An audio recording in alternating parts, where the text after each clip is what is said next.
সারাদিন রান্না, খাওয়া, ঘর গোছানো বাদ দিয়েও মহিলাদের সংসারে নানান রকম কাজকর্ম থাকে। শুধুমাত্র যে আমরা ঘর সংসারের কাজকর্ম করি তা কিন্তু নয়। সমান তালে আমরা বাইরের সমস্ত কাজকর্ম একার হাতে গুছিয়ে করতে বেশি পছন্দ করি। গুছিয়ে করতে গেলে জানতে হবে নানান ধরনের টিপস। কেননা টিপস ফলো করে সারাদিনের কাজগুলোকে যদি সুন্দর করে গুছিয়ে না নেওয়া হয়, তাহলে কিন্তু আমাদের পরিশ্রম কম হবে না, সাথে সময়ও বাঁচবে না।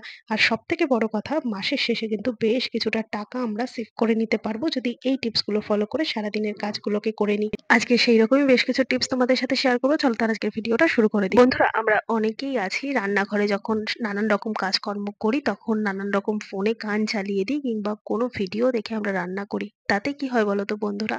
রান্নাঘরে যে পরিশ্রমটা আমরা করি সেটা কিন্তু আমরা বুঝতে পারি না। বা হয়তো কোনো কিছু রান্না করব, কোনো একটা রেসিপি রান্না করব, সেটা কিন্তু আমরা ফোনের মধ্যে দেখে দেখেই কিন্তু রান্নাটা করি।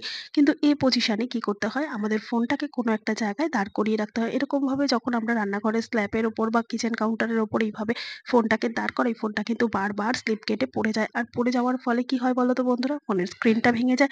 এরকম নানান রকম সমস্যা হয়। তো কিভাবে আমরা ফোনটাকে একই জায়গায় দাঁড় করাবো? অনেকের কাছে ট্রাইপড থাকে, কিন্তু সবার কাছে যে ট্রাইপড থাকবে বা সবাই যে স্ট্যান্ডের মধ্যে মোবাইলটাকে রাখবে তার কিন্তু কোনো কথা নেই। তো ঘরে থাকা সামান্য একটা জিনিস দিয়ে সুন্দর মতো আমরা মোবাইলটাকে কিন্তু স্ট্যান্ড করে রাখতে পারবো একই জায়গায়। যার জন্য কোনো রকম ভাবে মোবাইলটা কিন্তু পড়ে যাবে না। তার জন্য বন্ধুরা এখানে আমি নিয়ে নিয়েছি একটা বেলুন। ঘরে কিন্তু অনেক সময় হয় পুরনো কোনো বেলুন থাকে কিংবা ছেঁড়া ফাটা বার্থডে অকেশন, নানান রকম অকেশনে কিন্তু আমরা বেলুন দিয়ে সাজাই। তখন ছেঁড়া ফাটা বেলুনগুলোকে আমরা ফেলে দিই। ফেলে না দিয়ে যদি বেলুনের এক টুকরো রেখে দিই, তাহলে এই কাজটা করতে সুবিধা হবে। বেলুনটাকে কি করব, এরকম ভাবে মেঝের মধ্যে দিয়ে তার উপর যদি আমরা ফোনটাকে রাখি, তাহলে সুন্দর মতো ফোনটা কিন্তু দেখতে পাচ্ছ দাঁড়িয়ে রয়েছে। কোনো রকম ক্লিপ কেটে যেরকম পড়ে যাবে না, আর ফোনের স্ক্রিনটাও কিন্তু তার ফলে নষ্ট হবে না। তো আশা করছি ফেলে দেওয়া একটা জিনিস দিয়ে এভাবে আমরা বুদ্ধি খাটিয়ে কাজটা করে নিতে পারি। টিপসটা ভালো লাগলে লাইক করে দিও। চলে গেলাম পরের টিপসে। বন্ধুরা, এখন যা গরম পড়েছে, গরমের শুরুতেই কিন্তু অনেক রকম সবজি বা শাকপত্র, এগুলো জিনিসগুলো আমাদের ঘরে এনে রাখলে দুদিনের বেশি থাকছে না। এতটাই শুকিয়ে যায় যে যখন এই সবজিগুলো আমরা কাটি, কাটার সময় এতটাই নরম হয়ে যায় যে এই সবজিগুলো পরবর্তী সময়ে যখন আমরা রান্নায় ব্যবহার করি এতটা শক্ত হয়ে থাকে, এতটা গরমের তাপে কিন্তু সবজিগুলো নষ্ট হয়ে যেতে শুরু করেছে এখন থেকেই। তো যদি কখনো এরকম সবজিগুলো শুকিয়ে যায়, তো সেই সমস্ত সবজিগুলো কাটতেও কিন্তু আমাদের অসুবিধা হয়। তো যদি এরকমভাবে শুকনো হয়ে যায়, তাহলে একটা ছোট্ট কাজ যদি আমরা করে রাখি, তাহলে কিন্তু আর এই সবজিগুলো নরম হওয়া সত্ত্বেও আবার ফ্রেশ দোকান থেকে আনা সবজি, টাটকা সবজির মতো হয়ে যাবে, এই ছোট্ট একটা কাজ করে রাখলে।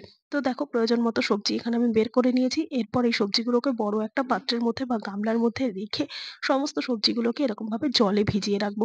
বন্ধুরা, আমরা যতই ফ্রিজের মধ্যে সবজিগুলো স্টোর করি না কেন, ২-৩ দিন যাওয়ার পর এতটাই শুকিয়ে যায়, কাটতে অনেকটাই অসুবিধা হয়। তো তার জন্য এখানে আমি একটা পাত্রের মধ্যে জল ঢেলে নিলাম। এরপর সমস্ত জলের মধ্যে সবজিগুলোকে একদম ডুবিয়ে ভিজিয়ে রাখলাম। এই অবস্থায় ১৫ থেকে ২০ মিনিট ভেজানোর পর এর মধ্যে আমি দিয়ে দেবো বরফের টুকরো। তোমরা চাইলে ফ্রিজের ঠান্ডা জলও ব্যবহার করতে পারো, সেক্ষেত্রে আর বরফের টুকরো দেওয়ার দরকার নেই। তো আমার ফ্রিজে ঠান্ডা জল ছিল না, সেক্ষেত্রে কিন্তু আমি এখানে বরফ দিয়ে বরফের জলের মধ্যে সবজিগুলোকে যদি ০.৫ ঘন্টা আমরা ভিজিয়ে রাখতে পারি, সেক্ষেত্রে কিন্তু যতই নরম বা শুকিয়ে যাওয়া সবজি হোক না কেন, আবার একেবারে দোকান থেকে কিনে আনার মতো ফ্রেশ হয়ে যাবে সবজিগুলো। এই সবজিগুলোকে আমাদের কাটতে কোনো রকম অসুবিধা হবে না। আর রান্নার পরেও কিন্তু সবজিগুলো একদম শুকনো, শুকনো থাকবে না। আশা করছি টিপসটা কাজে দেবে। চলে গেলাম পরের টিপসে। বন্ধুরা, গরম যা পড়েছে, আমাদের কিন্তু কম বেশি প্রত্যেকেই ফ্রিজে এখন আইসক্রিম স্টোর করে রাখবো। আর ঘরে যদি ছোট বাচ্চা থাকে, সেক্ষেত্রে কিন্তু আইসক্রিমের ডিমান্ডটা গরমকালে বহুত পরিমাণে বেড়ে যায়। কিন্তু যখনই আমরা এরকম স্টিক টাইপের কোনো আইসক্রিম এনে রাখবো, তখন অনেক সময় দেখা যায়, তো স্টিক থেকে যখন বাচ্চারা খেতে যায়, তখন কিন্তু স্টিক থেকে সমস্ত আইসক্রিমগুলো খুলে যায়। বেশ কদিন যদি আমরা ফ্রিজে স্টোর করে রাখি, এই সমস্যাটা হয়। কেননা বাইরে যে দোকানের ফ্রিজগুলো সেগুলো টোটালি আলাদা, আর ঘরের ফ্রিজগুলোর টেম্পারেচার কিন্তু টোটালি আলাদা হয়। তো এইরকমই হয়তো টেম্পারেচারের ডিফারেন্ট থাকায় এই ফ্রিজের মধ্যে যখন আমরা ঘরের ফ্রিজে স্টোর করে রাখি, তখন হয়তো ফ্রিজ থেকে বের করার সাথে সাথেই স্টিক থেকে আইসক্রিমগুলো খুলে যায়। বিশেষ করে এরকম ডবল ফ্লেভারের যে আইসক্রিমগুলো থাকে, সেগুলো কিন্তু ওপরের কোটিংটা আরো তাড়াতাড়ি খুলে যায়। তো কিভাবে আমরা স্টোর করে রাখবো ঘরে যদি স্টিক আইসক্রিম আনি? তার জন্য এখানে নিয়ে নিয়েছি এরকম যে বড় বড় কফি মগগুলো হয় বা কাঁচের গ্লাস হয়, এই ধরনের কফি মগ বা কাঁচের গ্লাসের মধ্যে আইসক্রিমগুলো স্টোর করতে হবে। কিভাবে? যে দিকটা কাঠি রয়েছে, মানে যে দিকটা স্টিক রয়েছে, সেই দিকটা কাপের নিচের দিকে রাখতে হবে। আর আইসক্রিমটা টোটালি ওপর দিকে রাখতে হবে। এই পজিশনে যদি আমরা দাঁড় করিয়ে সুন্দর মতো আইসক্রিমগুলোকে গুছিয়ে রাখতে পারি, সেক্ষেত্রে বহুত দিন পর্যন্ত কিন্তু আমরা আইসক্রিমগুলো স্টোর করতে পারবো। আর দোকানে ঠিক যেরকম ভাবে আইসক্রিম গুলো থাকে একদম শক্ত অবস্থায়, বাইরে বের করলেও যেরকম খুব তাড়াতাড়ি গলে যায় না ঠিক সেরকমই হবে। তো এইভাবে আমরা রাখলে কিন্তু জিনিস অপচয়ের হাত থেকে বাঁচবে। টিপসটা ভালো লাগলে সবার সাথে শেয়ার করে দিও। চলে গেলাম পরের টিপসে। বন্ধুরা, আমরা প্রত্যেক মহিলারাই কিন্তু নানান রকম ভাবে সাজতে পছন্দ করি। শুধুমাত্র যে আমরা পার্টি অকেশনে সাজি তা কিন্তু নয়। আমাদের মন ভালো রাখতেও অনেক সময় নানান রকম ভাবে সেজে থাকি। কিন্তু সাজের যে জিনিসপত্রগুলো হয়, যে এই যে ছোট ছোট ইয়াররিং গুলো, এগুলো আমাদের কাছে প্রচুর পরিমাণে স্টক থাকে। যেরকম জামাকাপড় তার কালার ম্যাচিং করে কিন্তু নানান রকম আমাদের ইয়াররিং থাকে। আর ইয়াররিং কিন্তু প্রত্যেক মেয়ের কাছে এক দারুণ কালেকশনের একটা জিনিস বলতে পারো। কিন্তু এই ইয়াররিং গুলো যখন আমরা আমাদের যে মেকআপ বক্সের মধ্যে রাখবো বা যেকোনো একটা বড় বক্সের মধ্যে কিন্তু সমস্ত ইয়াররিং হোক বা নানান রকম সাজার জিনিসপত্র ছোটখাটো আংটি হোক সেগুলো কিন্তু রেখে থাকি। কিন্তু এগুলো একসাথে রাখলে একটা সমস্যা হয় কি, দরকারের সময় আমরা একটা পাই তো একটা পাই না। হয়তো এটার একটা পেলাম, ওটার একটা পেলাম না। এরকম সমস্যা হতেই থাকে। তো বন্ধুরা কি করব, এখানে আমি নিয়ে নিয়েছি ছোট্ট একটা বিস্কুটের যে প্যাকেটগুলো থাকে, সেই প্যাকেটের মধ্যে কিন্তু এরকম ছোট ছোট প্লাস্টিকের এই কাপ মতো থাকে। তো এই কাপগুলোকে ফেলে দেবো না। এর মধ্যে কিন্তু সমস্ত যে ইয়াররিং গুলো হয় সেই ইয়াররিং গুলোকে এর মধ্যে রেখে দেবো। এরপর যদি বড় একটা বক্সের মধ্যে আমরা কোনো এক সাইডে ইয়াররিং এর বক্সটাকে রেখে দিই, সেক্ষেত্রে এই বক্সটা শুধুমাত্র খুঁজলেই কিন্তু আমরা প্রয়োজন মতো ইয়াররিং গুলো খুঁজে পাবো, যার জন্য আমাদের প্রচুর পরিমাণ সময় নষ্ট হবে না। আর আমাদের খুঁজতে গিয়ে কিন্তু অসুবিধার মধ্যেও পড়তে হবে না। তো আশা করছি এই ছোট টিপসটা কাজে দেবে। ভালো লাগলে এরকম ভাবে করে দেখতে পারো। চলে গেলাম পরের টিপসে। বন্ধুরা, আমরা রান্নাঘরে যে পাত্রের মধ্যে লবণ রাখি, সেই লবণটা বেশ কিছুদিন বাদে গিয়ে দেখা যায় জল কেটে যায়। বিশেষ করে বর্ষাকালে বা অনেক সময় ভিজে হাতে আমরা এই লবণটা রান্নায় দিতে গেলেও কিন্তু লবণের মধ্যে যদি কোনোভাবে এয়ার ঢোকে কিংবা একটু জল পড়ে, তাতেই কিন্তু সমস্ত লবণটায় জল কেটে যায় বা দলা দলা পেকে যায়। তাতে কিন্তু লবণটা আমাদের নষ্ট হয়ে যায়। এই জল কেটে যাওয়া লবণ এতটাই ভারী হয়ে যায় যে আমরা রান্নায় দেওয়ার সময় পরিমাণ বুঝতে পারি না। অল্প পরিমাণ দিলেও কিন্তু দেখা যায় যে যেহেতু লবণটা ভারী হয়ে যায়, তাই কিন্তু প্রত্যেকটা রান্নাই নুনে পোড়া হয়ে যায়, এরকম একটা অবস্থার মধ্যে আমাদের পড়ে যায়। তখন কিন্তু এই লবণগুলোকে আমরা ফেলে দিই। তো ফেলে দেওয়ার কিচ্ছু নেই বন্ধুরা, এখানে আমি নিয়ে নিয়েছি একটা পপটিকল স্টিক। বন্ধুরা, আমরা যে আইসক্রিম গুলো খাই, সেই আইসক্রিমের যে কাঠিগুলো হয়, সেই কাঠিগুলো কিন্তু আমরা ফেলে দিই। ফেলে না দিয়ে ভালো করে পরিষ্কার করে ধুয়ে শুকনো করে মুছে কি করব, লবণের পাত্রের মধ্যে এরকম ভাবে রেখে দেবো। তাতে কি হবে, লবণের মধ্যে যদি কোনো জল থাকে, যেহেতু কাঠিটা কাঠের হয়, তাই এই লবণের মধ্যে থাকা সমস্ত জল কিন্তু কাঠিটা অ্যাবজর্ব করে নেবে আর লবণটাকে ড্রাই রাখতে সাহায্য করবে। যদি তোমাদের কাছে এই ধরনের পপটিকল স্টিক না থাকে, সেক্ষেত্রে টুথপিক থাকুক বা কাঠের যে ছোট ছোট চামচগুলো হয়, সেই কাঠের যে কোনো ধরনের জিনিস রাখলেই কিন্তু সমস্ত লবণ ড্রাই করে দেবে। দেখতে পাচ্ছ লবণটার মধ্যে কত পরিমাণ জল, এই কাঠের এই পপটিকল স্টিকটার মধ্যে কিন্তু লবণটা জমাট বাঁধতে শুরু করেছে। তো এইভাবে কিন্তু আমরা সংসারে অনেকটা জিনিস সেভ করে নিতে পারবো। আশা করছি টিপসটা কাজে দেবে। ভালো লাগলে লাইক শেয়ার করে দিও। চলে গেলাম পরের টিপসে। বন্ধুরা, আমরা যখন কোনো কিছু রান্না করি, তখন সেই রান্নার সময় যে সবজি বা তরকারিটা থাকে, সেটা কিন্তু সেদ্ধ হওয়ার সময় বেশ কিছুটা আমরা জল দিই। আর এই জলটা আমরা যদি ভুলবশত বেশি দিয়ে ফেলি, সেক্ষেত্রে কিন্তু এতটাই জল বেশি হয়ে যায় যে সবজিগুলো সেদ্ধ হয়ে যাওয়ার পরেও কিন্তু এতটা জল থেকে যায় যে এই জলটাকে ড্রাই করতে গেলে আমাদের প্রচুর পরিমাণে গ্যাস খরচা হবে। তো গ্যাসটাকে যদি আমরা খরচা করে এই জলটাকে কমিয়ে দিই, তাহলে কিন্তু আমাদের অনেকটাই অসুবিধার মধ্যে পড়তে হবে। আর তাছাড়া যদি এই জলটাকে আমরা কিভাবে কমিয়ে ফেলবো, আর এমন একটা পজিশনে এসে হয়তো দেখা যায় যে সমস্ত সবজিগুলো সেদ্ধ হয়ে গেল, তখন কিন্তু আর এটাকে আমাদের জাল দেওয়ার প্রয়োজন পড়ে না। তো তার জন্য একটা ছোট্ট টিপস, এই জলগুলো সম্পূর্ণ ট্রেনে যাবে এরকম ভাবে একটা পাউরুটি দিয়ে রাখলেই। বন্ধুরা, এই ধরনের যে সাইডের পুড়ে যাওয়া পাউরুটিগুলো থাকে, এই পাউরুটিগুলো কিন্তু অনেকেই খেতে চায় না। তো এইখান থেকে এক টুকরো পাউরুটি ছোট করে টুকরো করে নিয়ে যদি এই তরকারির উপর আমরা রেখে দিই, তাহলে সমস্ত যে জলটা এক্সট্রা রয়েছে সেটা কিন্তু সম্পূর্ণ পাউরুটিটা ড্রাই করে নেবে। আর তার ফলে কিন্তু একেবারেই আমাদের গ্যাস খরচা করে ঝোলটা টানানোর দরকার পড়বে না।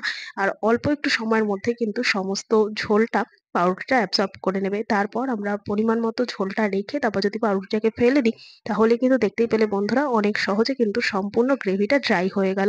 তো এইভাবেও কিন্তু আমরা কাজগুলোকে সহজ করে নিতে পারি। ভালো লাগলে লাইক করে দিও। চলে গেলাম পরের টিপসে। তো বন্ধুরা, এই ধরনের যে সবজিগুলো হয়, বরবটি, ডাঁটা, ঢেঁড়স, এই ধরনের যে লম্বা সবজিগুলো হয়, এগুলো কিন্তু কাটতে আমাদের অনেকটা বেশি সময় লাগে।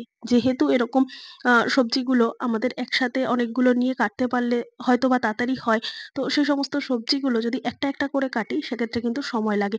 আর যদি একসাথে আমরা সমস্ত সবজি এইভাবে বাঞ্চ করে নিয়ে কাটি, সেক্ষেত্রে দেখা যায় যে এই যে হাতের গ্রিপটা, যেখানে আমরা সমস্ত সবজিকে একসাথে নিয়ে কাটছি, সেখান থেকে ২-১ বার কাটার পরেই কিন্তু আলাদা হয়ে যায়। যেরকম শাক, পেঁয়াজ কলি, এই সমস্ত সবজিগুলো মনে হয় যে বেশ কতগুলো একসাথে হাতের মধ্যে নিয়ে কাটলে কিন্তু আমাদের সুবিধা হবে।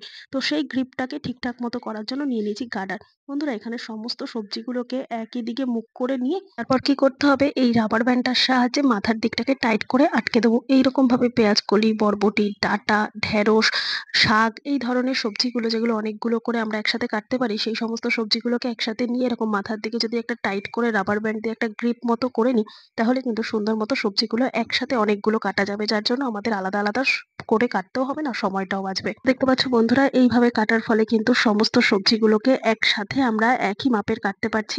আলাদা আলাদা করে ছড়িয়ে ছিটিয়ে যাওয়ার কোনো ভয় থাকছে না। তারপর কিন্তু কাটারটাকে আমরা যদি এর মধ্যে থেকে আলাদা করে দিই, তাহলে কিন্তু কাজটা অনেক বেশি আগিয়ে যাবে। তো এইভাবে যদি সময়ের কাজ সময় করতে হয়, একটু একটু করে বুদ্ধি খাটিয়ে করলে কিন্তু অনেকটাই বেশি আমাদের সুবিধা হবে। আশা করছি এই টিপসটাও কাজে দেবে। চলে গেলাম পরের টিপসে। তো বন্ধুরা, আমাদের ঘরে যে পুরোনো ঘড়িগুলো আছে সেগুলো কিন্তু যদি বন্ধ হয়ে যায় আমরা ফেলে দিই। ব্যাটারিটা দু একবার চেঞ্জ করার পরও যদি না চলে, সেক্ষেত্রে কিন্তু ঘড়িটা আমরা ফেলে দিই। তো আজকে থেকে পুরোনো ঘড়ি আর আমরা ফেলবো না। দেখতে পাচ্ছ বন্ধুরা, এখানে কিন্তু ব্যাটারি লাগানো সত্ত্বেও এই ঘড়িটা চলছে না।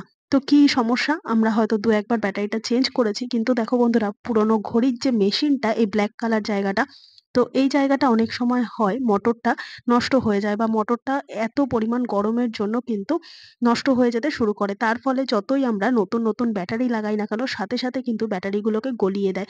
তো এই যাতে জিনিসটা আর না হয়, তার জন্য কি করব, পুরোনো ঘড়ি যখন বন্ধ হয়ে যাবে বা ব্যাটারিতে বারবার দেখা যাবে যে নতুন নতুন ব্যাটারি লাগানোর পরেও ব্যাটারিটা ফুলে যাচ্ছে, বা একটা আঠা আঠা বেরোচ্ছে, বা ব্যাটারিটা বারবার নষ্ট হয়ে যাচ্ছে নতুন ব্যাটারি লাগানোর সত্ত্বেও, তখন কিন্তু এই ছোট্ট কাজটা করতে হবে। ব্যাটারিটাকে ভালো মতো ফয়েল পেপারে এইভাবে মুড়িয়ে দিয়ে ডিপ ফ্রিজের মধ্যে রেখে দিতে হবে 5 থেকে 10 মিনিট। কেন আমি ফয়েল পেপারে মুড়লাম? যাতে কোনো রকম জল না লাগে।